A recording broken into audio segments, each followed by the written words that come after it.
أستغفر الله وأتوب إليه. الحمد لله الذي لم يزل عالما قديرا حي قيوم سميع بصيرا واشهد ان لا اله الا الله وحده لا شريك له واكبره تكبيرا واشهد ان سيدنا ومولانا محمدا عبده ورسوله اما بعد فاعوذ بالله من الشيطان الرجيم بسم الله الرحمن الرحيم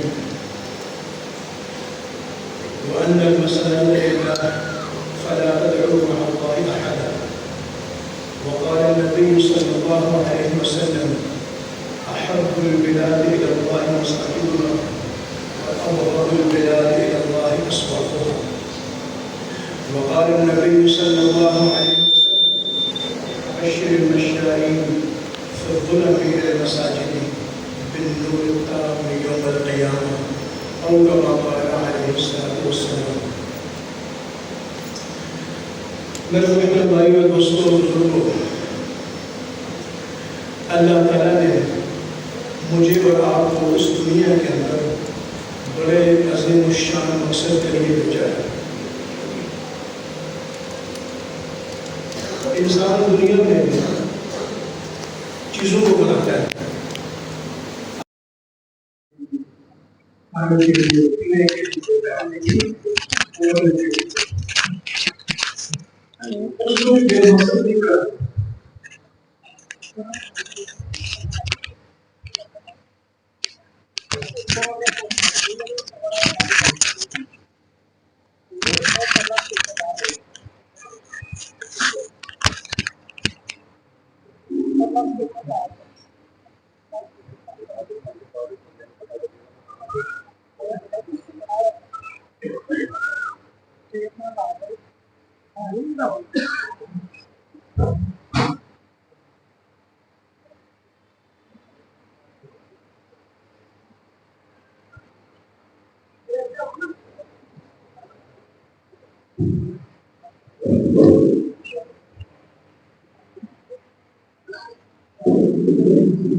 یہ والا مائک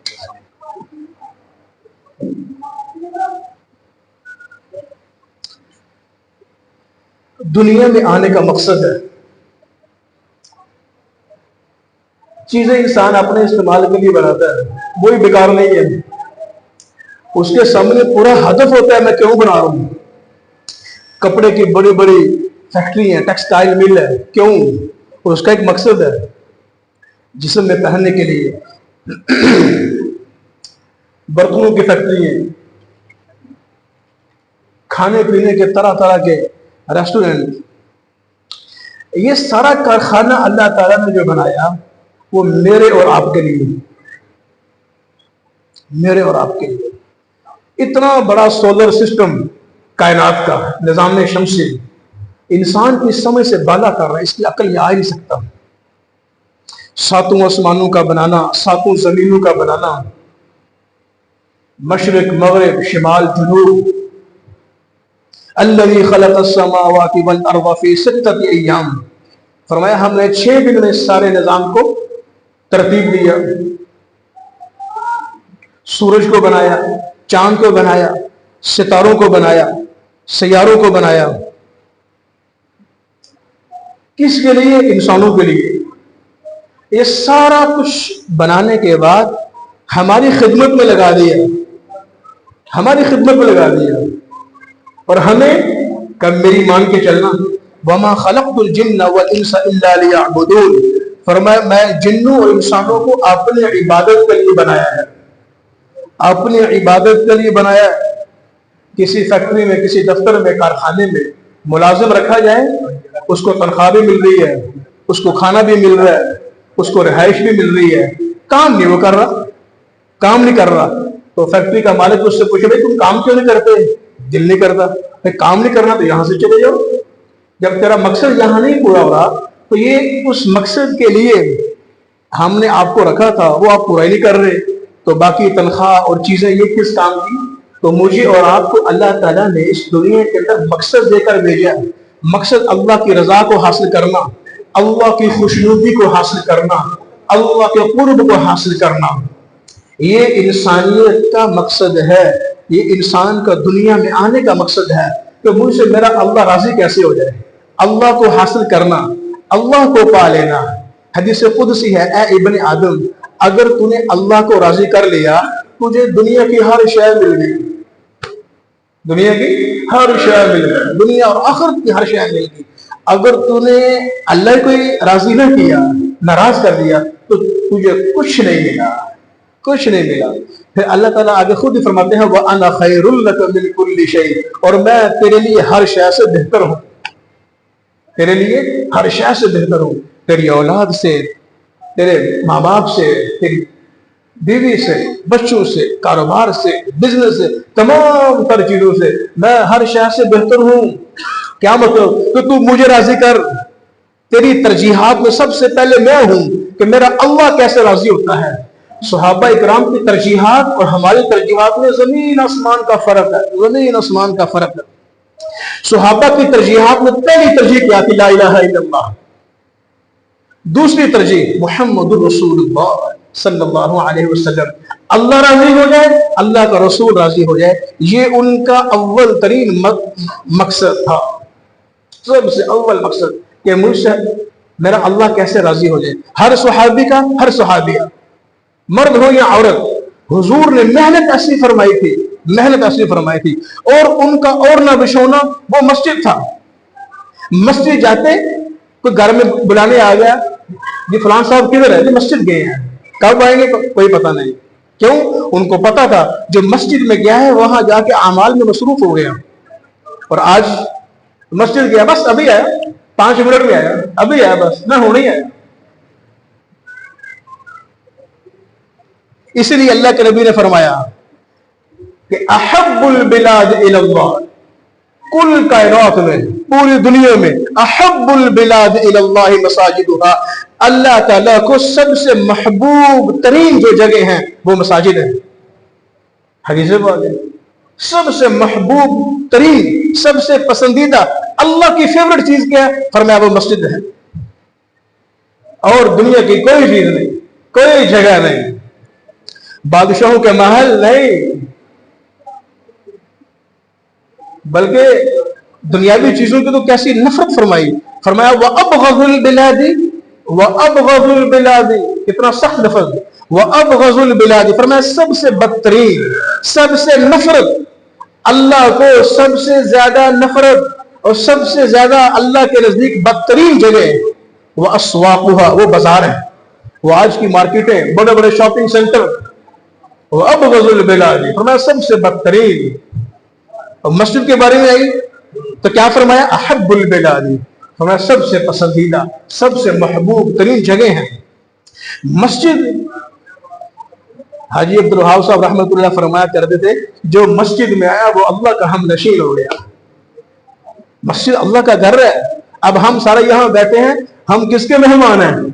اللہ کے مہمان ہیں. چھوٹی بات ہے, یہاں کسی بڑے افسر کو, گورنر کو مل گئے تو کیسے وہ کئی ہفتے وہ اس کی کہانیاں نہیں ختم ہوتی, میں فلان کو ملا, میں فلان کو ملا. دنیاوی پروٹوکول میں کسی بڑی جگہ پر جانے پہ انسان فخر محسوس کرتا ہے کہ مجھے تو فلان صاحب نے بلایا, گورنر ہاؤس میں گیا, میں وزیر اعلیٰ ہاؤس میں گیا. کچھ نہیں ہے, مچھر کا پر ہے. مسجد, جو مسجد میں آ گیا وہ اللہ کا مہمان بن گیا, وہ اللہ کا مہمان بن گیا. ایک دوسری حدیث میں فرمایا بشر المشائین فی الظلم الی المساجد بالنور التام یوم القیامہ. فرمایا خوشخبری سنا دو, خوشخبری سنا دو. کس کو؟ جو راتوں کو مسجد کی طرف چلتے ہیں, جو راتوں کو مسجد کی طرف چلتے ہیں انہیں خوشخبری سناؤ. کس چیز کی؟ بالنور التام یوم القیامہ, قیامت کے دن کے پورے نور کی خوشخبری سنا دو. یہ نمازی, یہ ایمان والے جو فجر میں عشاء میں اس سے مراد یہ ہے رات کی، وہ بھی نماز رات میں، رات کے اندھیرے میں، اور عشاء بھی وہ بھی رات کے اندھیرے میں۔ عشاء اور فجر بڑی اہم نمازیں ہیں، عشاء اور فجر عام طور پہ یہی چھٹتی ہے، اسی کی سستی ہوتی ہے، عشاء اور فجر۔ اور میں جو اس کا اہتمام کرتا ہے اس کو پورے پورے نور کی خوشخبری سناؤ۔ قیامت کے دن ہر طرف پریشانی ہی پریشانی، اس موقع پر ایسے لوگ، ایسے نماز پڑھنے والے، ایسے ذکر کرنے والے، ایسے تلاوت کرنے والے، وہ اللہ کے عرش کے سائے میں ہوں گے، اللہ کو راضی کرنے والے، اللہ کے قرب کو حاصل کرنے والے، اللہ کی خوشنودی کو حاصل کرنے والے۔ تو میرے محترم بھائیو دوستو، مسجد بنائی، اللہ اس پہ بڑا راضی ہوتا ہے، اللہ تعالیٰ اس پہ بہت خوش ہوتے ہیں۔ مسجد بنانا بھی بہت بڑی بات ہے۔ ایک حدیث پاک میں آتا ہے من بنا للہ مسجدا، جس نے اللہ کا گھر بنایا اور اللہ کے لیے بنایا، من بنا للہ مسجدا بنا اللہ لہ بیتا فی الجنہ، اللہ جنت میں اس کے لیے اس کا عالی شان گھر بنائیں گے۔ کتنی بڑی بات ہے، کیوں؟ اللہ کا گھر بن رہا ہے نا، اللہ کا گھر ہے۔ جس نے دنیا میں اللہ کا گھر بنایا، قیامت کے دن جنت میں اللہ اس کے لیے اس کا گھر بنائے۔ بڑی بات ہے۔ ایک صحابی ہے تمیم داری رضی اللہ تعالی عنہ، وہ گئے ہوئے تھے ملک شام سفر میں، وہاں سے واپس آئے تو مسجد نبوی کے لیے، اللہ کے نبی صلی اللہ علیہ وسلم کی مسجد کے لیے مدینہ منورہ میں مسجد نبوی کے لیے چراغ لے کے آئے، لالٹین ٹائپ کو وہ لے کے آئے کہ مسجد نبوی میں اندھیرا ہوتا ہے۔ اس وقت ابھی اتنی فراخی کا زمانہ نہیں آیا تھا کہ مال کی بڑی فراخی، ابتدائی زمانہ تھا، تو مسجد نبوی میں چراغ نہیں تھا، کبھی تیل آتا تو جلا لیتے، کبھی تیل نہ ہوتا تو ویسے ہی صحابہ نماز پڑھتے اندھیرے کے اندر۔ تو وہ وہاں سے ملک شام سے ایک لالٹین لے کے آئے، بڑی اللہ قسم کی، یعنی اس زمانے کے اعتبار سے وہ شہر میں وہ چیزیں ملتی تھی، تو مسجد نبوی میں لا کے وہ جلایا۔ شام کو حضور مسجد میں تشریف لائے، بڑی اہم بات ہے، شام کو حضور مسجد نبوی میں تشریف لائے، آپ نے دیکھا یہ روشنی، تو وہ لائٹ دیکھ کے نا، وہ لالٹین دیکھ کے آپ خوش ہو گئے، کہا یہ کون لایا؟ کہا جی تمیم لے کے آیا، تمیم داری رضی اللہ عنہ، تمیم لے کے آیا۔ کہا اچھا، تو پھر سارے مجمع میں آپ نے فرمایا اگر کوئی میری بیٹی ہوتی تو میں تمیم کے نکاح میں دے دیتا۔ اتنے خوش ہوئے اللہ کے نبی، اتنے خوش ہوئے کہ تمیم ملک شام سے میری مسجد کے لیے، مسجد اللہ کے گھر ہے، اس مسجد کے ساتھ حضور کی نسبت ہے مسجد نبوی، فرمایا یہ میری مسجد میں یہ اتنی خوبصورت اس کی روشنی کے لیے یہ لائٹ لے کر آیا۔ تو پھر فرمایا اگر کوئی میری بیٹی ہوتی تو میں تمیم کے نکاح میں دیتا۔ اتنی بڑی بشارت ہے۔ اللہ کے گھر میں سہولیات کو میسر کرنا اور اللہ کا گھر بنانا اور پھر اس کو آباد کرنا، یہ اللہ پاک کو بڑا محبوب ہے، بڑا محبوب ہے۔ تو میرے محترم بھائی دوستو، ہم اپنی زندگی میں اس دین کو لانے کی کوشش کریں کہ ہمارے اندر کیسے اللہ کے حکم زندہ ہوں اور حضور صلی اللہ علیہ وسلم کے مبارک طریقے زندہ ہوں۔ زندگی میں جب دین آتا ہے تو پھر کمال پیدا ہوتا ہے، جب دین نہیں آتا پھر کمال پیدا نہیں ہوتا۔ ایک صرف اتنا کہ ہم مسلمان ہیں اور زندگی گزر رہی ہے، یہ کافی نہیں ہے، یہ کافی نہیں ہے میرے بھائی، اس کے لیے محنت چاہیے، محنت۔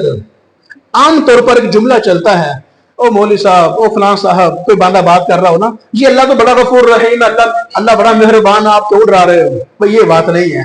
اللہ غفور رحیم ہے، اللہ مہربان ہے، اللہ رؤوف بھی ہے، اللہ رحیم بھی ہے، لیکن اللہ تعالیٰ کی ذات کے کچھ قانون ہیں۔ ایسا نہیں ہو سکتا کہ ایک بندہ سود کھا رہا ہے، ایک حلال کھا رہا ہے، اللہ دونوں کو برابر کر دے، ایسا نہیں ہو سکتا۔ ایک کی زبان پہ گالیاں ہیں اور ایک بغیر گالیوں کے بات کرتا ہے اور اللہ دونوں کو برابر کر دے۔ ایک کی زبان پہ جھوٹ ہوتا ہے، ایک سچائی پہ بات کرتا ہے، اللہ دونوں کو برابر کر دے، ایسا نہیں سکتا۔ ایک نکاح کرتا ہے، ایک زنا کرتا ہے، اللہ دونوں کو برابر کر دے، یہ اللہ کے ضابطے ہیں۔ وہ جو بات ہے کہ اللہ بڑا مہربان ہے، وہ اللہ کی رحمت ہے۔ وہ کیا ہے؟ وہ اللہ کی رحمت ہے۔ وہ اللہ کسی کو معاف کرنے پہ آئے، اس سے کون پوچھنے والا ہے؟ اس سے کون پوچھنے والا ہے؟ قانون اللہ کا ہے، قانون اللہ کا ہے، قانون اللہ کا ہے۔ اس کو سامنے رکھتے ہوئے ہمیں زندگی گزارنی چاہیے.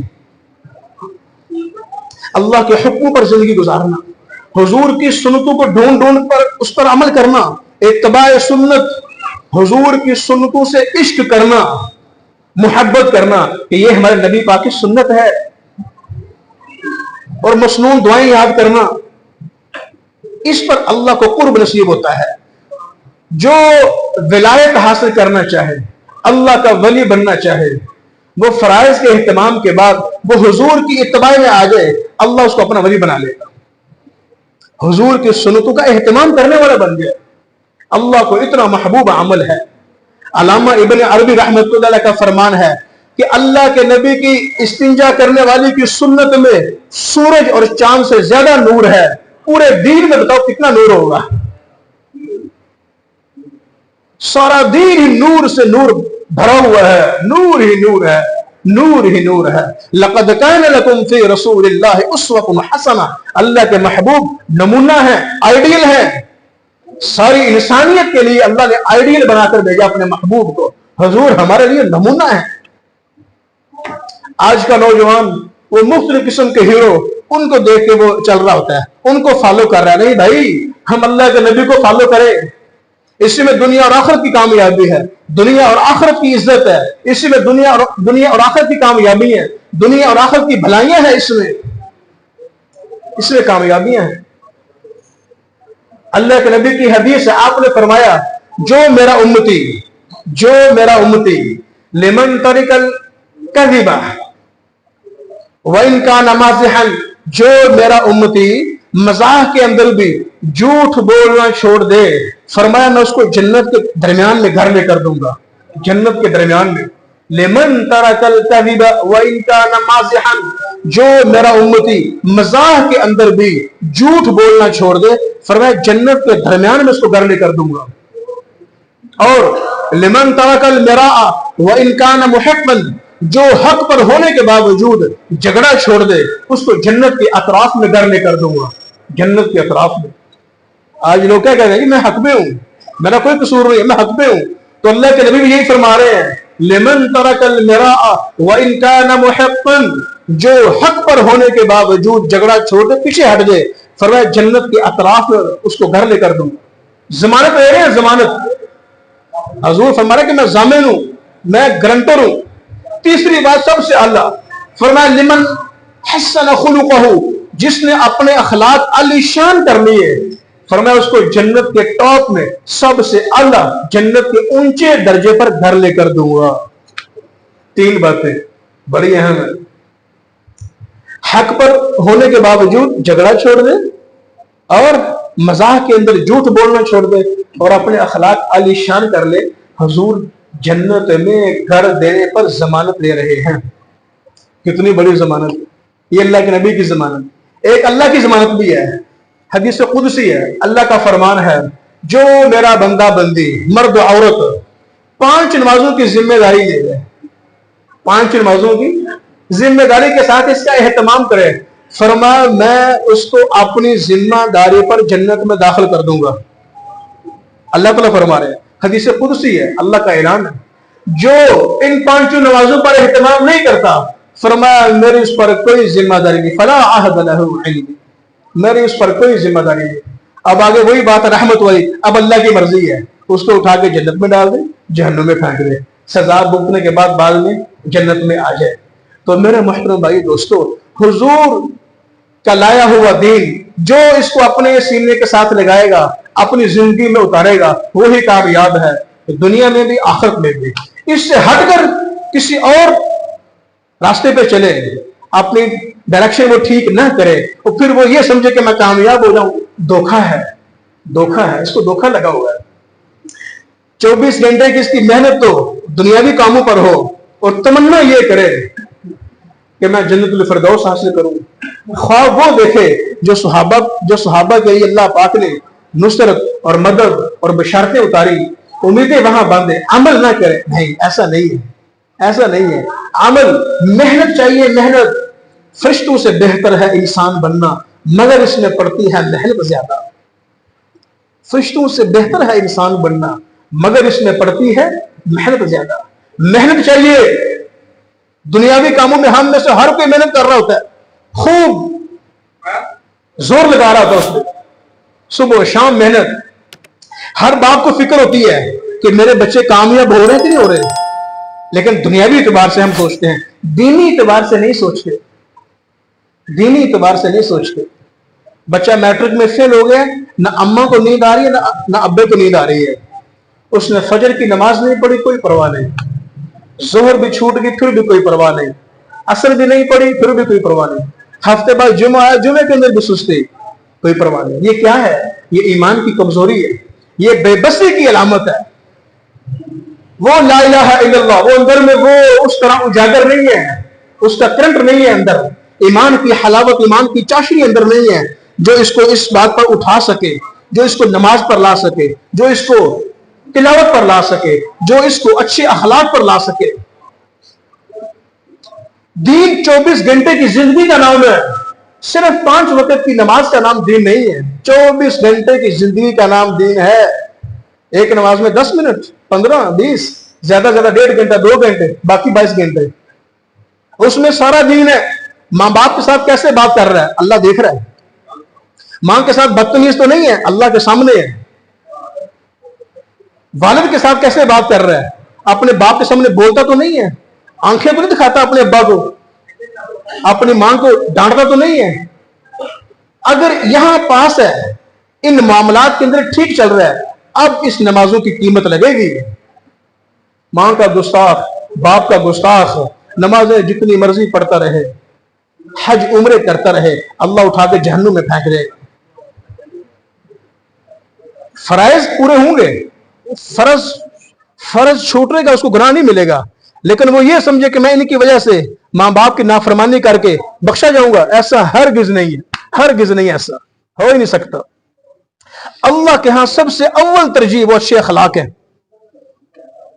اللہ کے بعد حقوق میں اللہ پاک نے جو سب سے زیادہ حقوق کا درجہ رکھا ہے وہ ماں باپ ہیں, کہ سب سے پہلی ترجیح اماں راضی ابا راضی, ان کی خدمت کرنا, ان کی سختی کو برداشت کرنا, ان کی ناگواریوں کو برداشت کرنا, ان کی ڈانٹ ڈپٹ کو برداشت کرنا. یہ بہت کم ہوتا جا رہا ہے آہستہ آہستہ. بڑے لوگ شکایتیں لے کے آتے ہیں, یہ بات نہیں مانتا, آگے سے بدتمیزی کرتا ہے, آگے سے بات نہیں کرتا ہے, اس کو کام کہتے ہیں, آگے سے بولتا ہے. بلکہ ایک حدیث میں تو اللہ کے نبی نے بڑی سخت بات فرمایا جس کے ماں باپ جس سے ناراض ہوئے اور وہ مر گیا, فرمایا اللہ کی بھی اس پہ لعنت, فرشتوں کی بھی اس پر لعنت, اور زمین آسمان کی بھی لعنت. یہ اتنا اہم ہے. اور اسی طرح بیوی کے حقوق پورے کرنا, بیوی کو دبا کے رکھنا, گالیاں دینا, ڈانٹ ڈپٹ کرنا نہیں, کہ اسلام میں نہیں ہے. یہ تو جہالت کی باتیں تھیں. وہ تو حضور کی آمد سے پہلے وہ ایسا کیا کرتے تھے, ان کو پتہ نہیں تھا کہ عورت کا کیا مقام ہے. وہ تو اسلام آیا, حضور تشریف لائے, تو اللہ کے نبی صلی اللہ علیہ وسلم نے آ کر بتایا کہ جب عورت ماں بنتی ہے تو اس کا کیا مقام ہے, جب عورت بیوی بنتی ہے تو اس کا کیا مقام ہے, جب عورت بیٹی بنتی ہے تو اس کا کیا مقام ہے, اور جب یہ بہن بنتی ہے پھر اس کا کیا مقام ہے. اس کا نام دین ہے. یہ دین ہم اپنے گھروں میں لائے, اس دین سے ہمارے گھر خالی ہیں بھائیوں. یہ اہم بات ہے. روایتی جمعہ میں کوئی پڑھانے آیا کہ واہ واہ بڑی تقریر کی ماشاءاللہ. ہم اپنے گھروں کے اندر یہ دین زندہ کریں. سارا بگاڑ, ساری بیماریاں اس پر ہیں. خاوند کیا کرتا ہے, بیوی کو حقوق اپنے سنا رہا ہوتا ہے, اپنے حقوق اس کو بتا رہا ہوتا ہے. تینوں پتہ نہیں کہ خاوند کے کتنے حقوق ہیں؟ تو بھی تو پہلے جان لے کہ بیوی کے کیا حقوق ہیں. اللہ کے نبی کی حدیث ہے, آپ نے فرمایا تم میں سے سب سے بہترین شخص وہ ہے جو اپنی بیوی کے ساتھ اچھا سلوک کرتا ہو. پھر فرمایا کہ میں سب سے بہترین ہوں کہ میں اپنی بیوی کے ساتھ اچھا سلوک کرتا ہوں. حدیث ہے. ایک موقع پر آپ نے فرمایا عائشہ کیا تمہیں یہ پسند ہے کہ تو جنت میں میری بیوی ہو؟ اما عائشہ خوش ہوگی, ہاں یا رسول اللہ. فرمایا سن, تو دنیا کے اندر بھی میری بیوی ہے اور جنت کے اندر بھی تو میری بیوی ہے. یہ کیا ہو رہا ہے؟ یہ بیوی کے ساتھ وہ اظہار محبت تھا, بیوی کو خوش کرنے کے لیے. اس کی بڑی سخت پکڑ ہے جو ان حقوق کا خیال نہیں رکھتا.